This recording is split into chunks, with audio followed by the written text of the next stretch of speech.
Isso, a abordagem que eu estou falando, ela é o nascido. Olha, nós somos brasileiros, entendeu? Aqui nós estamos falando de um povo como nacionalidade. O judeu, nascido como judeu nessa terra, filho de mãe judia, etc, etc, ele tem porção no mundo vindouro, tá? Isso está definido. Por outro lado, como foi explicado aqui, nós todos que viemos de uma outra nação, nós fomos obrigados a pegar a literatura, a forma de se buscar a Deus que nos foi ensinada. Então nos foi ensinado o quê? Que para se achegar a Deus, precisava de um intermediário. Entendeu? Mas sempre foi assim? Nem sempre foi assim. Já de muitos séculos aí tem sido assim. Então, para nós já pegamos essa coisa que precisa ter um intermediário. E aí fundamentou muito bem uma doutrina cristã, que bate lá na tecla que é necessário ter um intermediário. Para quê? Para salvar a tua alma. Entendeu? Agora eu tenho que ler aqui. Aqui eu já falei. Deixa eu ver a minha sequência que eu anotei no papel.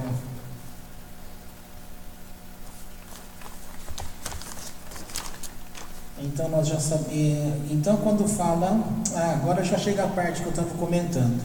Que Sanhedrin 10:1, que vai tratar da parte das penas capitais, tal. E em seguida vem esse versículo que a gente leu, que todo judeu, que essa nação é um povo justo. Cadê aqui? Todo Israel tem uma porção no mundo vindouro, conforme está escrito, e teu povo será todo de justos. Eles herdarão a terra para sempre. Eles são ramo de minha plantação, a obra de minhas mãos para glorificar. Tá? Então aqui, veja só, eu disse que tinha pelo menos 2 exceções. Isso aqui já é conhecido, que eu já falei para vocês vão lembrar disso.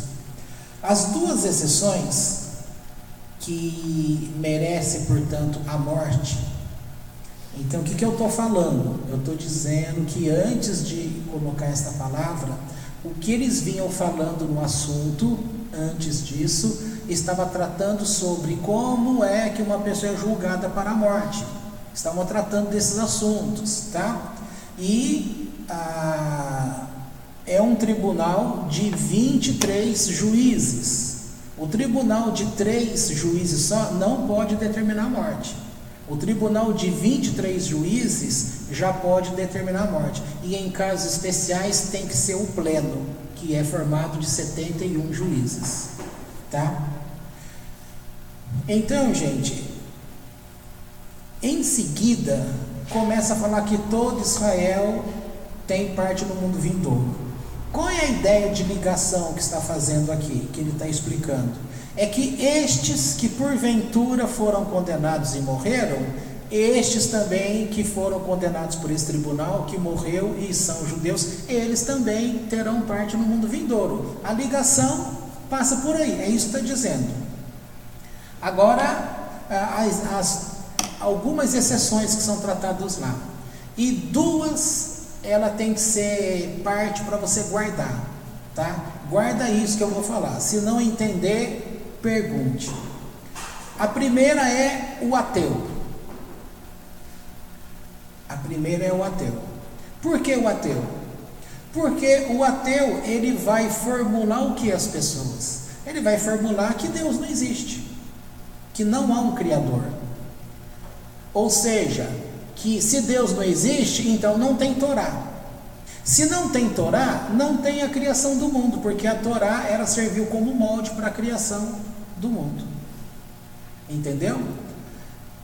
Se não tem Torá, não tem Israel, porque Israel é ligação direta com o Eterno. Se não tem Torá, não tem de forma específica qual é o modo de se conectar com Deus, de se viver para Deus e de se viver como nação para Deus. Então o ateu, ele vai fazer com que pessoas que acreditem ou passam a acreditar naquilo que ele está falando, ele vai desviar essa pessoa de qual lugar? Do mundo vindouro, tá? Numa linguagem bem conhecida no mundo cristão, seria o fulano que leva o outro para o inferno. Ou numa outra linguagem seria assim, cego guiando outro cego, e os dois caem no abismo, tá? O segundo caso é quando a pessoa não crê na ressurreição dos mortos. A Torá fala da ressurreição dos mortos, e quando a pessoa não crê na ressurreição dos mortos, então passa a ser um problema. Conta-se aqui, num caso clássico um Kohen Gadol, que o sacerdote serviu no templo por 40 anos. E no final desses 40 anos, ele se converteu ao saduceu. Saduceu não crê na ressurreição dos mortos, tá? E aí é dito que quando é assim, ele perde a porção. Até aqui está fácil compreender? Está fácil. Então, o judeu, ele tem conexão direta com Deus. É só lembrar de Israel. Ou seja, ele é Deus. E achar direto. Então, direto com Deus, tá? É fácil você guardar isso pelo próprio nome. Eles vão se conectar com Deus através de quê? Da forma, do canal de comunicação que tem entre o povo e Deus. Através de quê? Da reza, do Sidur que eles leem, da reunião na sinagoga, entendeu? Pela própria prática da Torá, o estudo de Torá, e vai por aí afora, entendeu? E os de fora? Deus esqueceu dos de fora? O mundo para Deus, o mundo criado para Deus é feito só de judaísmo? Não. Então o que o Eterno estabeleceu? Que as demais nações que servisse a Deus com este bom coração, eles também teriam lugar no mundo vindouro. Então isso se aplica a nós. E quem somos nós? Nós somos aqueles das nações de outros países que não Israel, portanto não judeus, que passam a servir a Deus, o Deus da Torá, passando a servir a Deus, mas como? Seguindo as 7 leis de Noé, ou 7 leis de Noé. E aqui está escrito em linha geral,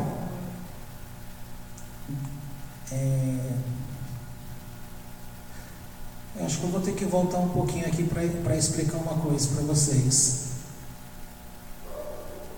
Vocês não me perguntaram, mas por que o judeu ele é tão rápido para condenar 2 tipos que nós explicamos aqui, e nas demais penas capitais eles procuram arrumar todo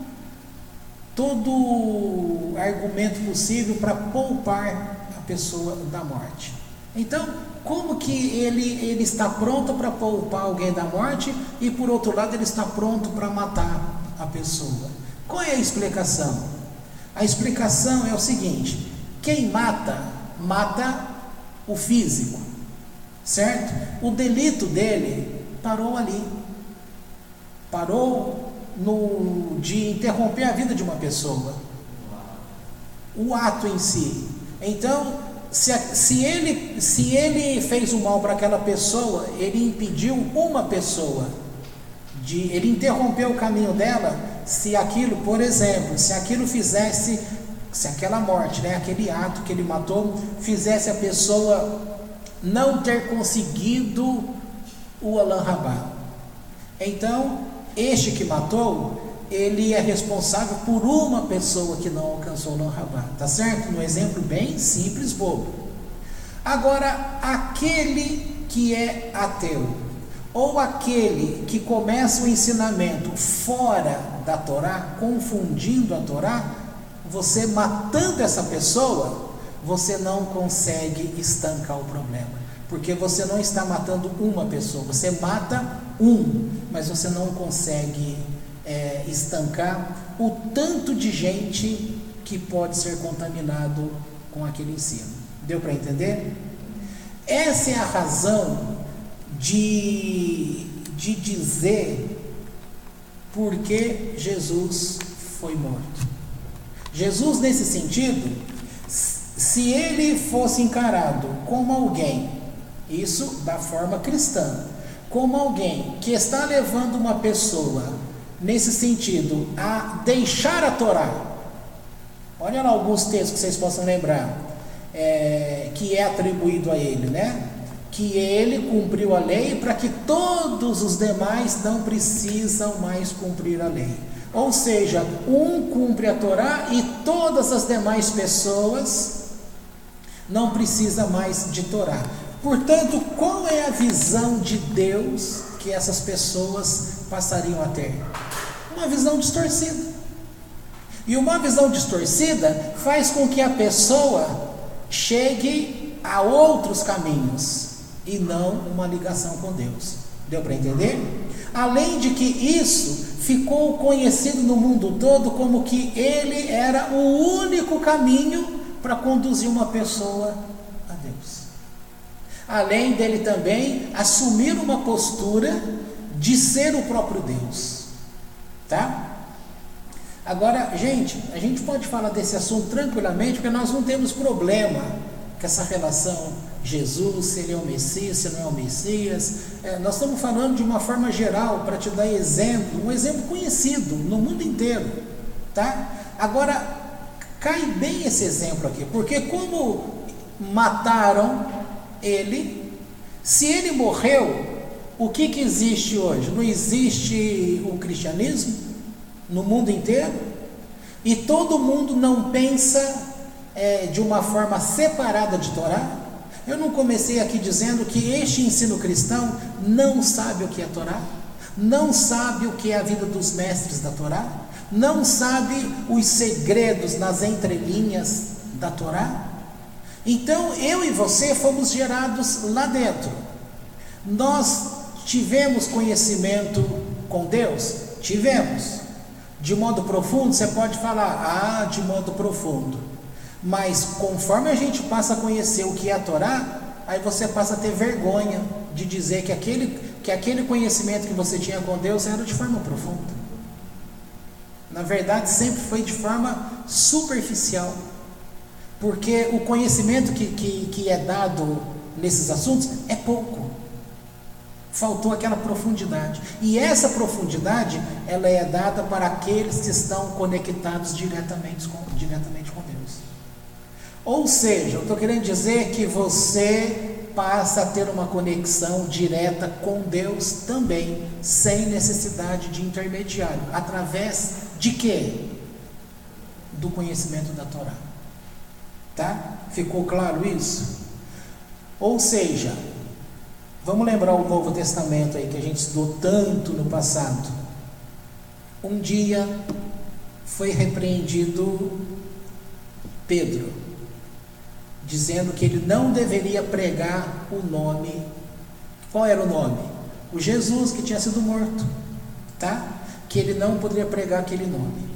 Aí ameaçaram ele de morte, aquela coisa toda, tal. Aí vem um homem sábio, Gamaliel, e diz assim: olha, vocês pensem muito bem o que vai ser feito com este homem, porque se esta obra for de Deus, ela vai prosperar. Aí quando ele diz isso, ele fala assim: olha, há pouco tempo atrás levantou-se Teudas, e com ele 400 homens, todos eles foram mortos, e acabou o problema. Jesus foi morto, Acabou o problema? Se Deus não tivesse tido misericórdia de nós, lembra, Deus tem misericórdia de todos. É uma pena que a gente não pôde falar de Bereshit semana passada, mas na criação do mundo, se você pegar a Torá Arash, ela vai explicar ali para você que Deus, quando foi fazer este mundo, Ele estava gerando o mundo em cima de um único atributo dele, que era justiça. Só que aí ele pensou no colegiado dos anjos e levou o assunto em pauta. Aí foi dito nessa conversa, ele acatou, sabendo o que os outros pensavam,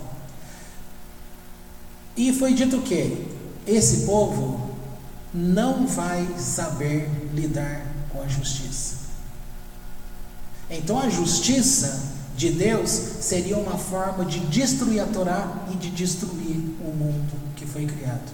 Então o que Deus faz? Ele resolve criar o mundo sobre duas bases, que está no nome dele: Adonai e Elohim. Elohim é a severidade, é a justiça. Adonai é a misericórdia. Então, nesse equilíbrio misericórdia e justiça, que a gente está levando esse mundo até o tempo de hoje. Tá certo? E agora eu entrei e esqueci. Por que eu entrei neste assunto? Comecei a falar, agora eu não lembro. Mas...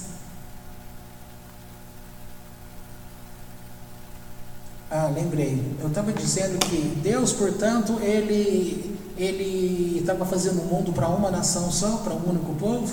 Claro que não. Ele pensa em todos numa relação com Ele. Por isso, ficou-se estabelecido o quê? Um povo teria um nascedouro, seria com quem a comunicação ficaria direto com Deus, e o acervo, ou seja, a Torá, ela ficaria de posse desse povo. Os segredos ficariam de posse desse povo. E este povo seria o responsável em mostrar ao mundo que existe apenas um Deus. Qual é a responsabilidade, portanto, do judeu que vive pela Torá? Mostrar o monoteísmo. E se a gente fizer uma ligação agora lá com o final, que as pessoas iriam glorificar a Ele, Deus, é aqui que se encaixa. Por quê? Se você pensar em Abraão, por onde ele passava, o comportamento dele, a atitude dele, o jeito que ele falava, ensinava, e o comportamento dele, mostrava que Deus era um. E as pessoas, muitos, quiseram seguir o caminho dele com este Deus. E as pessoas passaram a glorificar a Deus. Então, como foi que Abraão, por exemplo, ele cumpre essa parte? Ele cumpre a vida dele, o jeito de pensar, o jeito de atribuir, o jeito de viver. E olha que naquela época dele já tinha bastante deuses, já era pluralidade de deuses, mas ele manteve-se firme naquela essência, numa ligação direta com Deus, tá certo? Lembrando que nesse tempo dele não tinha Torá escrita e nem Torá oral ainda, tá? Então veja, todas as pessoas, conforme a gente já disse nos encontros passados, todas as pessoas nascidas aqui na terra, elas têm uma conexão com Deus, tá? Fica difícil você entender isso? Todo mundo é nascido de Deus, porém há uma raça no mundo que tem uma conexão direta com Deus, que ela vai viver para Deus num padrão diferente de todos os demais. E nós que não somos este padrão, nós iríamos viver para Deus com um padrão moral de Deus, baseado pelas 7 leis de Noé, que basicamente você tem lá: não roubar, não matar, ou seja, não ser assassino, não ser ladrão, não ser idólatra, e os demais códigos de justiça que tem, perfazendo as 7 leis nas suas ramificações. As pessoas que vivem assim, elas, por definição de Deus, elas terão parte no mundo vindouro? Terão. Aí a questão é, que parte? Outra coisa interessante a pensar agora, vocês estão recordados que lá no passado, ainda como igreja evangélica, eu ensinava para vocês o céu em patamares? Vocês lembram disso? Sabiam que isso é judaísmo? Veja só, nós tínhamos o ensino judaico enquanto cristãos. De onde veio isso? De uma experiência que tínhamos com conhecimento de Deus. Tá? Alguém ensinou isso pra gente? Algum rabino ensinou? Não, de jeito nenhum. Olha a ideia que eles colocam aqui. Nem os judeus sabem qual é o tamanho da parte dele no mundo vindouro. Nem eles. Por quê? Porque vai necessitar de méritos pessoal. Onde você vai adquirir este mérito? No tempo que você estiver vivo aqui nessa terra. Tá? Uma coisa é estar conectado com Deus. Uma coisa é ter uma parte no mundo vindouro. Outra coisa é você ser o responsável em quanto, que tamanho você terá no mundo vindouro. Tá? Eles dão aqui a ideia igual terreno de casa. Olha, esse terreno aqui onde nós estamos, esse terreno aqui tem 360 metros. O terreno lá onde nós moramos, geralmente a casa lá na Cury, Costa e Silva, é 10 de frente, 20 de fundo, ou seja, 200 metros quadrados. Aí você vai ter um outro terreno que é menor. Você vai ter um terreno pequeno, você vai ter um terreno maior, você vai ter um outro muito maior, não é isso? Quando é muito grande as coisas, a gente fala assim, é uma mansão. A gente vê quem mora num apartamento, 43 metros quadrados. A casa sua aqui, 63 metros quadrados. As casas, geralmente, que você olha lá, dão uma média de 63 metros quadrados. Os apartamentos que o governo entrega para as pessoas, 42 a 50 metros quadrados. É pequeno? É pequeno. Mas dá para uma pessoa viver bem? Dá. Entendeu? Agora, tem gente que conquistou direito a uma mansão. Então, como foi? Com o trabalho. Não estou falando do roubo, tá? Com o trabalho justo. Então, o teu trabalho justo, em que sentido? A tua forma de viver para Deus. Qual é a forma? De pensamentos, ideias? Aqui que entra. De onde vêm essas ideias? Se essas ideias vêm de vertentes que estão associadas com aquele desligamento da Torá, um afastamento de Torá, vai te levar para onde? A perder parte do mundo vindouro. Fica claro? É essa ideia que você tem que ter na cabeça quando você estiver estudando pessoas, coisas, tudo que você vê, você tem que ver o centro como a Torá. E aquilo que é ensinado, o que está na Torá e o que não está na Torá. O que não está na Torá, ou você descarta, ou você avalia o quanto ele pode estar conduzindo você na marginalidade. Entendeu? A gente usa a expressão assim, quando fala assim, marginalidade. Quando fala marginalidade, o que você pensa?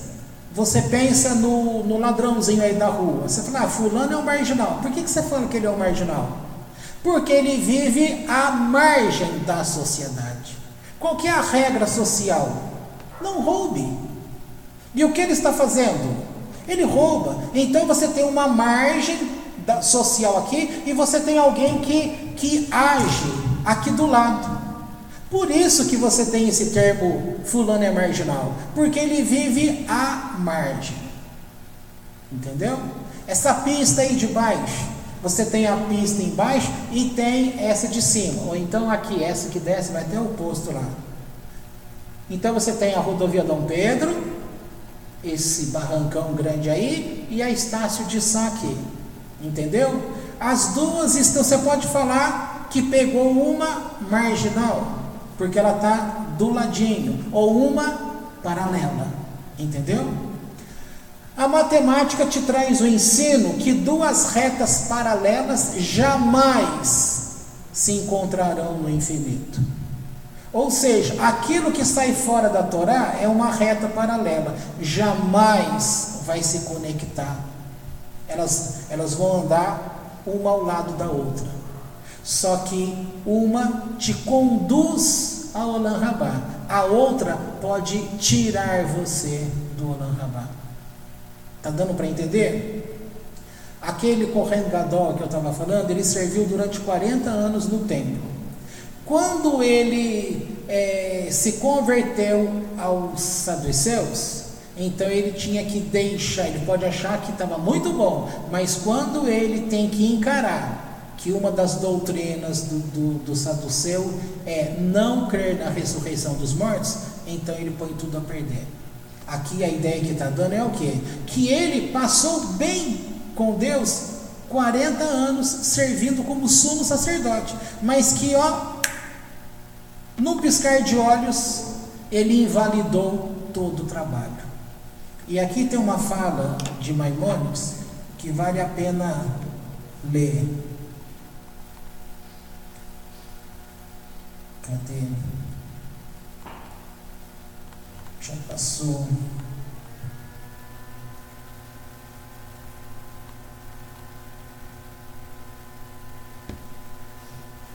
Lá no livro eu deixei tudo colorido, fica fácil achar.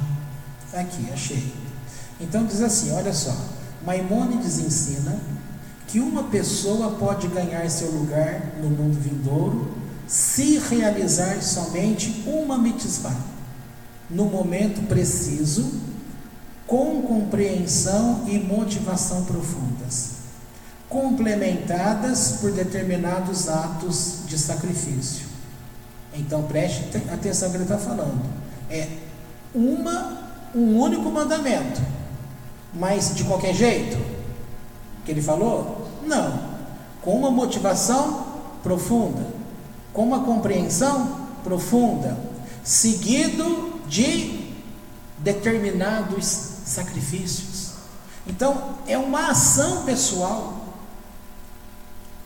Então veja só, uma pessoa pode ganhar o seu lugar no mundo vindouro se realizar somente uma mitzvah no mundo, uma mitzvah no momento preciso, com compreensão e motivação profundas, complementadas por determinados atos de sacrifícios. Daí o ensinamento a aqueles que ganham seu mundo num instante. Inversamente, um homem pode perder sua parte no mundo vindouro, ou no mundo que virá, devido a um momento ou ato infortunado. Quando a gente estudava lá, visando para ser pastor, lá naquela época, numa das reuniões lá, desses estudos, pegou fogo da reunião lá, né? Porque tudo para o cristão da época, talvez hoje ainda seja assim, é essa ideia de que você está fazendo as coisas e de repente, aí alguém falou assim, estou lá dirigindo um carro, ele deu um exemplo, um fulano está dirigindo um carro, e aí ele briga ali no trânsito, e ele xinga, fala palavrão, faz um monte de coisa, e naquele momento ele morre. Ele foi para o céu ou para o inferno? No sentido cristão, muito claro para vocês, o que era esse inferno é desligado de Deus para sempre, não é? E no sentido de céu é conectado com Deus para sempre. Mas essa ideia, você acha que teve ali o povo estava em pânico, porque essa é a pergunta de todo mundo. As igrejas geralmente perguntam assim às pessoas: você está pronto para o dia da tua morte? Aí fala: se Jesus vier hoje, você sobe com Ele? Nós já sabemos que nós não dependemos de Jesus para estar com Deus. Isso aí já passou para a gente, já entendemos isso. Nós já sabemos também, por doutrina do judaísmo, que não tem essa subida com Jesus para os céus, porque a ressurreição dos mortos que Deus coloca na Torá que é ressurreição dos mortos? O que morreu? É a alma que morreu? Não, foi a vida da alma no corpo. Então o que é que devolve? Vida da alma que devolve? Não, devolve a alma no corpo, porque quem dá vida ao corpo é a alma. Então, para que, se uma pessoa vai viver com Deus, ela vive com Deus com o corpo ou com a alma? Pela alma. Então, por que é que para viver com Deus da doutrina cristã, Jesus vem para te levar para o céu? Se é claro que esta vida, se Jesus representa o Messias, a vinda do Messias e o trabalho dele é aqui na terra. E aqui na terra você vai precisar de quê? De corpo físico. Então quer dizer que nós tivemos muitas coisas que foram ensinadas para a gente, e a gente brigou, a gente rachou com família, nós deixamos de ter convívio com pai, mãe, vizinhos, irmãos, parentela, deixamos de conviver com pessoas, tudo em nome de que fulano vai para o inferno e você vai para o céu. Houve um prejuízo muito grande. E o tanto que você deixou de conviver com pessoas, pense, quantas coisas numa relação de Torá, mesmo que você não saiba o que é Torá, numa relação de conexão que agrada a Deus, você deixou de fazer no convívio com essas pessoas que você se afastou em nome da religião. Entendeu? Portanto, essa questão muito clara de ressurreição, o exemplo que ele vai dar que novamente, aquele sacerdote, a partir do momento que ele viveu 40 anos, mas no instante, ele perdeu tudo, tá? Aqui, e por acaso, está jogando com ideia de medo? Igual o cristão é trabalhado com a ideia de medo? Aqui não tem medo. Aqui tem justamente que você tenha sempre um coração aberto, em paz, os ouvidos e as orelhas bem atentos. Para quê? Para você julgar as coisas que você está recebendo. Porque se você caminhar por algo que vai andar na marginalidade da Torá, ela estará atrapalhando a tua conexão com Deus. Tá certo? Agora, conexão com Deus, ela precisa ser trabalhada. Por isso que fala que esse tempo da vida, as pessoas vão aprender a ter uma conexão com Deus. Todo mundo que está aqui na terra, todo mundo que está aqui na terra, independente de religião, cada um vai criar o seu comportamento com Deus, mas geralmente as regras que as sociedades vão ditando, as amizades vão ditando, o que acontece? Um cego conduzindo outro cego. Você concorda que você é influenciável? Todo mundo gosta de novela. A gente fala, eu não assisto novela. Claro que a gente assiste. Eu não assisto filme. Todo mundo assiste filme. Eu não sou influenciado por amizade. Fica com um grupo conversando com eles. Daqui a pouco você está falando como eles. É normal. Eu não falo nome feio, mas fique conversando num ambiente, trabalhe num ambiente em que as pessoas, qualquer coisa, ela fala um palavrão. Na hora que acontecer alguma coisa com você, você vai soltar esse palavrão. Entendeu? Então, ela está contaminando você? Está. Você tem que ficar atento? Tem. Por que você está sendo contaminado? Porque o tempo que você gasta com ela, você está deixando esse tempo da conexão com Deus. Não é fácil. É isso. Já está acabando a página aqui. É que na página, se você for ler, você vai ver que uma coisa é um atrás do outro. Eu estou enrolando, falando, abrindo, para você poder entender, porque tem gente que vai ler aqui e eles estão dizendo, ele está dizendo aqui o autor, olha, é bom começar por aqui, porque você pega um aluno que não está acostumado com uma linguagem erudita, clássica das coisas, ele vai ler e não vai entender nada.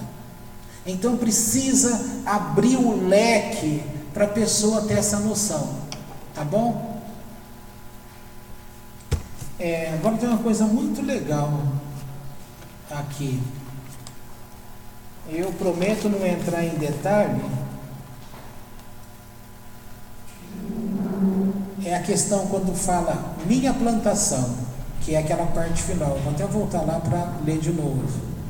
A parte final diz assim: e teu povo será todo de justos, eles herdarão a terra para sempre.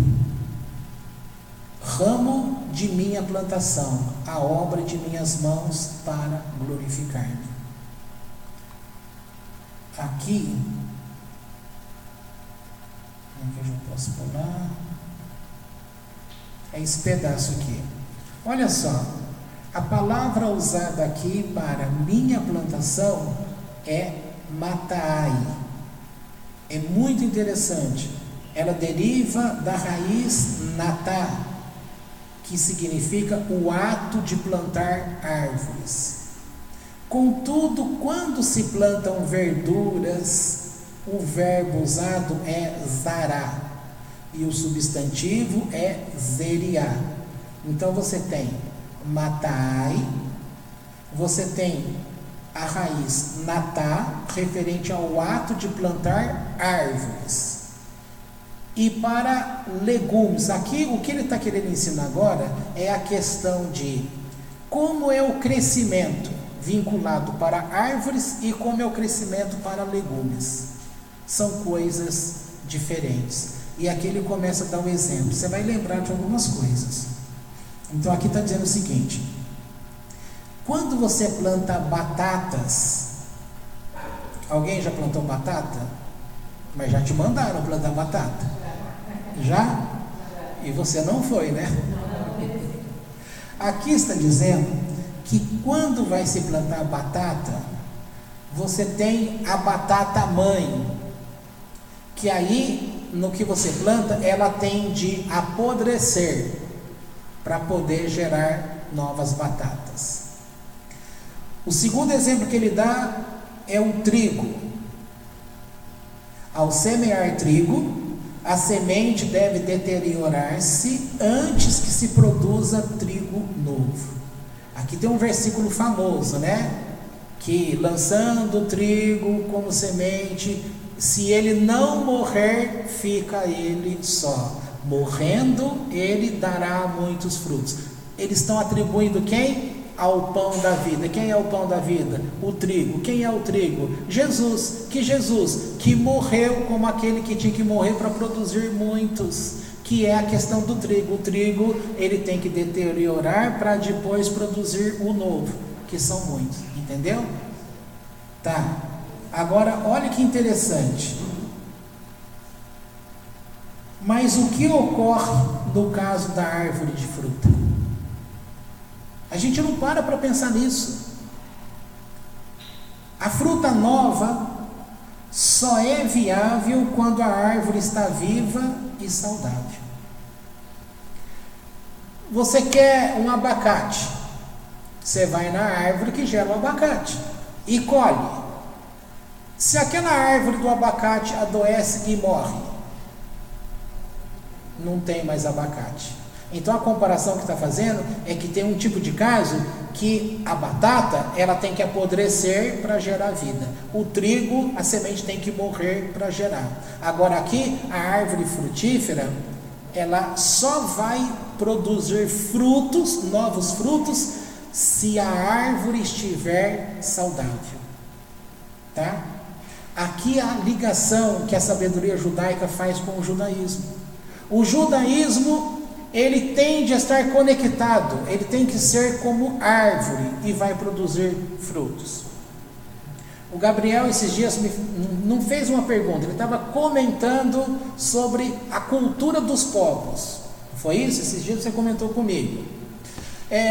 Veja só, houve um tempo em que, na época lá, quando as 10 tribos foram levadas cativos, 722, pelos assírios, como que era aquele tipo de guerra? Eles levavam a pessoa para um lugar, eles destruíam os deuses daquela pessoa, daquela comunidade, eles distribuíam gente para ocupar aquele local onde aquelas pessoas moravam, eles tentavam apagar a história da pessoa e gerava ali um novo povo. E esse novo povo que é gerado é um povo que está sem história. Você acabou, tá? Então o que está sendo dito? Que o judaísmo, ele não tem vida sem Torá. Vocês perceberam que ao longo dos anos tentaram proibir ensino de Torá, ameaçaram matar as pessoas, e muitos morreram, é verdade. Eles tinham que ensinar a Torá tudo às escondidas, ou então falando de forma figurada para as pessoas entenderem.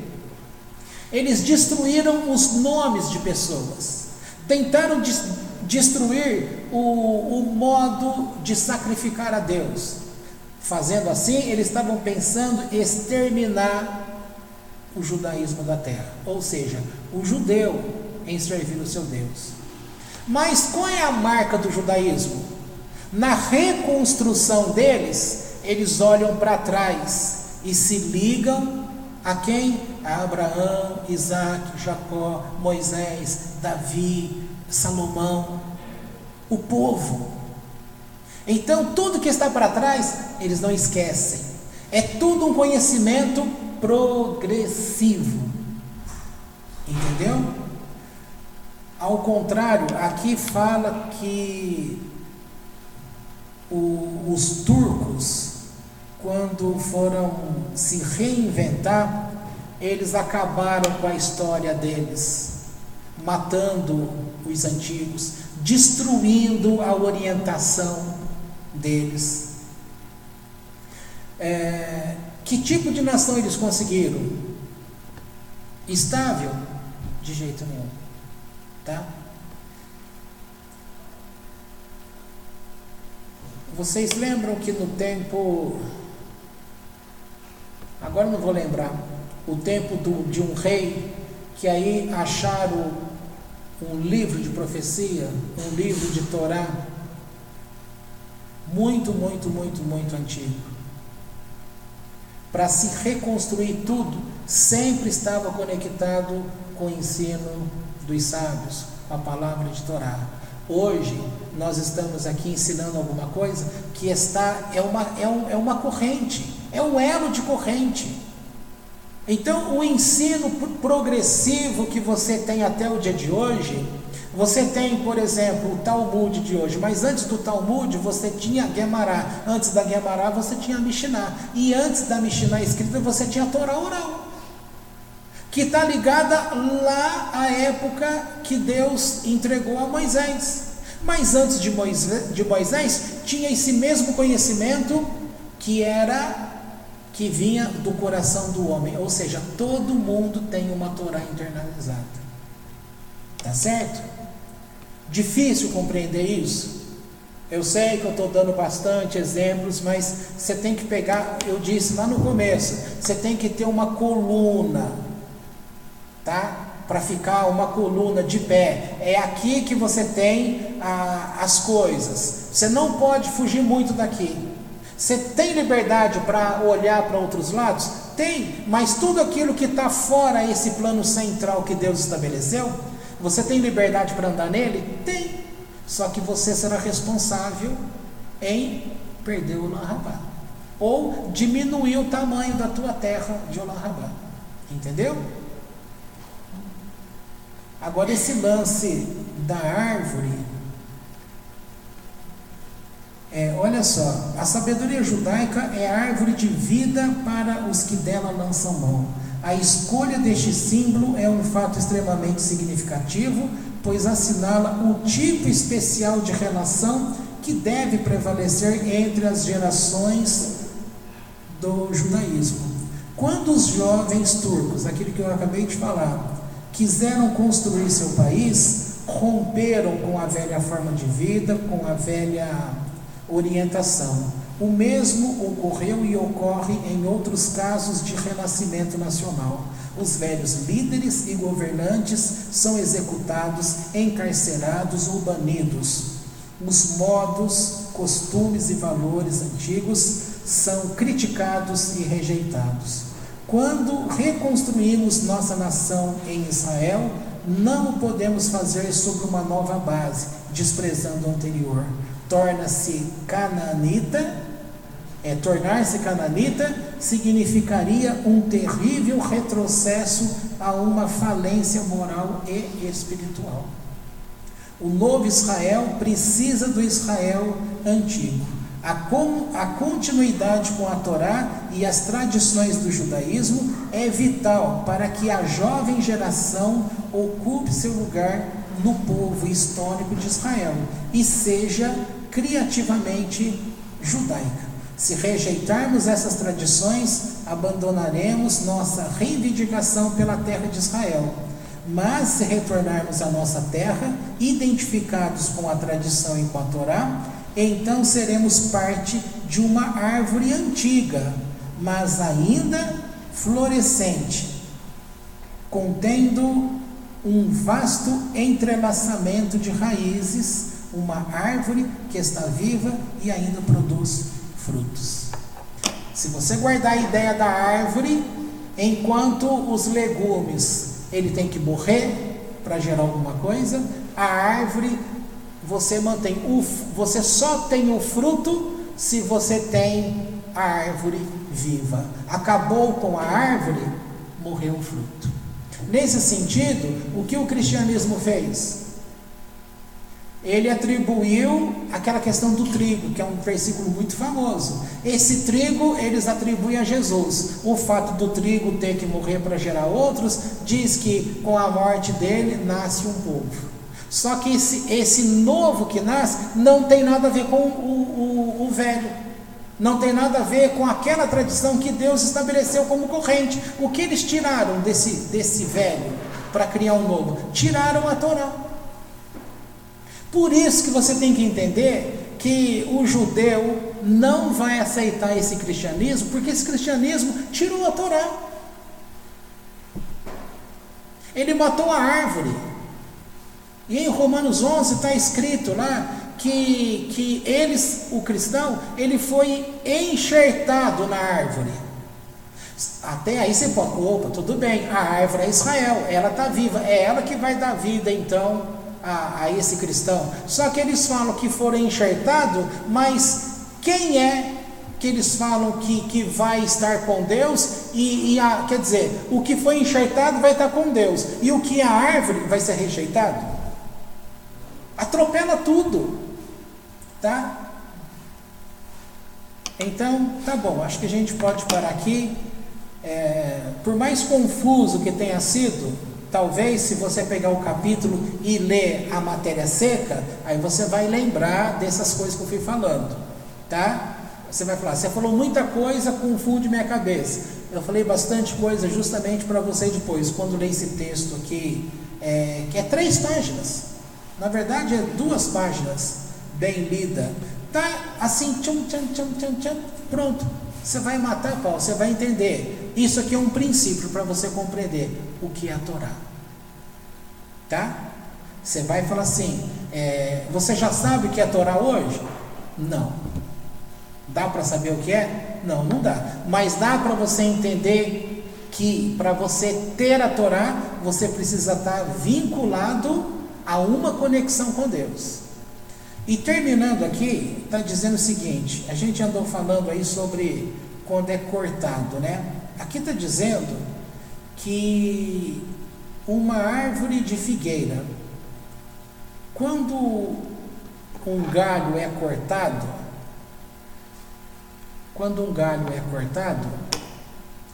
se fica pelo menos uma linha que liga aquele galho cortado com o córtex daquela árvore, ainda consegue passar seiva.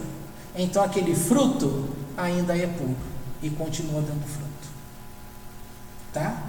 Ou seja, não foi desligado. Aqui é aquela ideia, você vai ver muitos judeus que aparentemente eles estão fora de uma vida judaica.